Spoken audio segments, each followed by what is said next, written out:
নতুন এটা ভিডিঅ'লৈ আপোনালোকক স্বাগতম জনালোঁ। আজি ECC ডে। আজি বিষয়বস্তু আছিল আমাৰ উৎসৱ। আমাৰ উৎসৱসমূহৰ ভিতৰত মই 3টা উৎসৱ বাছি ল'লোঁ। যিহেতু মই আমাৰ জাতীয় উৎসৱ বহাগ বিহু, কাতি বিহু আৰু মাঘ বিহু ওপৰত মই কৰিম বুলি ভাবিছিলোঁ, কিন্তু লগতে কাৰ্যালয়ৰ নিৰ্দেশমৰ্মে দেৱালীটো কৰিবলগীয়া হোৱাৰ বাবে মাঘ বিহুটো বাদ পৰি ৰ'ল।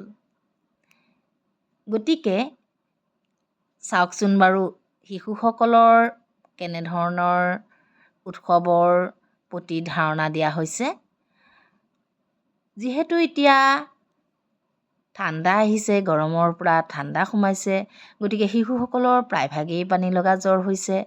সেইবাবে শিশুৰ উপস্থিতি কম হৈছে। এনেও মোৰ শিশু কম, তাৰ মাজত শিশুৰ উপস্থিতি অতি নগণ্য হৈ পৰিছে। তথাপিও যিমান পাৰোঁ চেষ্টা কৰিছোঁ উপস্থিত শিশুসকলক উৎসৱৰ বিষয়ে বুজাবলৈ। আহকচোন বাৰু চাওঁ।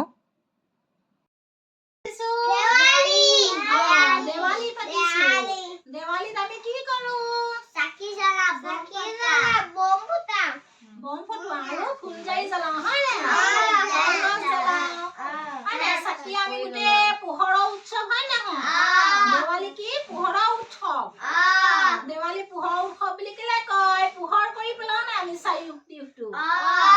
চাৰিওফালে আমি চাকি জ্বলাওঁ, আকৌ বম ফটকা ফুটাই গোটেই আমি পোহৰ কৰি দিওঁ, হয় নহয়? পোহৰ কৰোঁ, হয় নহয়? এইটো পোহৰৰ উৎসৱ বুলি কয়। কি বুলি কয়? পোহৰৰ উৎসৱ, হয় নহয়?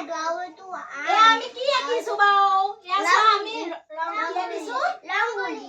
ৰংগুলি তোমালোকে এনেকে আঁকিবা দেই। পাৰিবা নাই?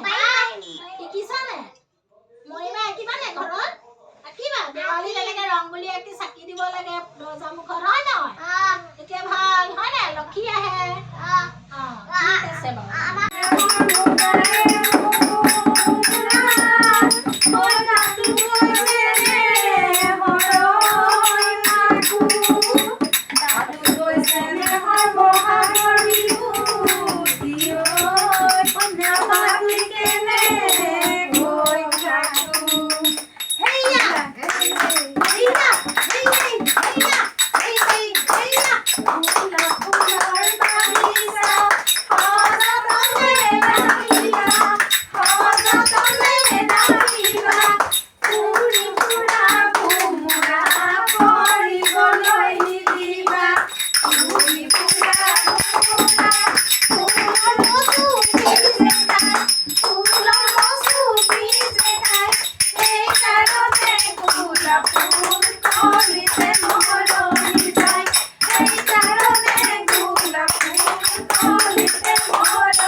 আৰু কি ক'ত চাকি দিওঁ? ঘৰত পদূলি আগত চাকি দিওঁ, হয় নাই? পথাৰত আকাশ বন্তি জ্বলাওঁ। পথাৰত কি জ্বলাওঁ? আকাশ বন্তি জ্বলাওঁ, হয় নাই? তোমালোকে দেখিছা নাই? এয়া আটাইকেইটা কলৈ গৈছাগে? এইফালে চোৱা। এইয়া কি? এয়া আমাৰ কাতি বিহু কি কৰিছো? বহি লৈ চোৱা। এয়া চোৱা, এয়া কি কৰিছো? এয়া তুলসী তলত এয়া আমি এনেকে চাকি জ্বলাইছো। তেনেকে কি কৰিছো? এয়া চোৱা, কি কৰিছো? চাকি জ্বলাইছো, হয় নাই? এয়া প্ৰাৰ্থনা কৰিছো, হয় নাই? এয়া আকাশ বন্তি, হয় নাই বাৰু? কোৱাচোন। এয়া কি বাৰু? আকাশ বন্তি জ্বলাইছো, হয় নাই? হয় নহয়? ক'ত জ্বলাইছো? এয়া কি বাৰু?